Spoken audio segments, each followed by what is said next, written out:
খিচুড়ি তো অনেকভাবেই খেয়েছেন, মাত্র 10 মিনিটে প্রেসার কুকারে এত সহজভাবে খিচুড়ি হয়তো অনেকেই রান্না করেন নাই।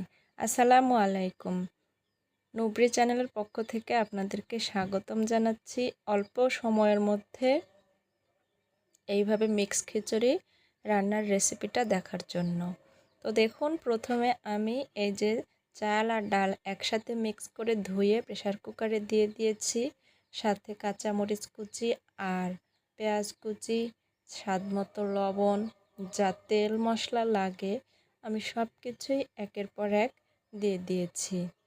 এবারে এই মশলাগুলো সুন্দরভাবে চালের সাথে মেখে নিতে হবে। আপনি যত সুন্দর করে মাখবেন তত আপনার খিচুড়ির টেস্টটা ভালো হবে। তো মাখার পরে আপনি পরিমাণ মতো পানিটা দিতে হবে। যদি প্রেসার কুকারে পরিমাণের চেয়ে বেশি পানি দিয়ে ফেলেন তাহলে কিন্তু এই প্রেসার কুকারের এই যে দেখছেন সিটিটা বের হচ্ছে, এই দিক দিয়ে কিন্তু আপনার তেল মশলাগুলো বের হয়ে যাবে। তো আপনাকে সেই দিকে সাবধানতা অবলম্বন করতে হবে। অলরেডি এই তো আমার 10 মিনিটের মধ্যে 2টা সিটি হয়ে গিয়েছে। এবার আপনাদেরকে খুলে আমি সুন্দরভাবে দেখিয়ে দিচ্ছি।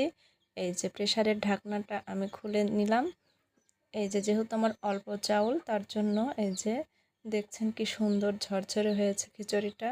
আমি সুন্দরভাবে আরেকটু নেড়ে চেড়ে এবারে দেখুন পরিবেশন করছি।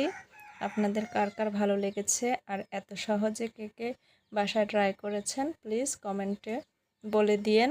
ভিডিওটা দেখার জন্য অসংখ্য ধন্যবাদ। আল্লাহ হাফেজ, আসসালামু আলাইকুম। আবারও সবাই ভালো থাকবেন।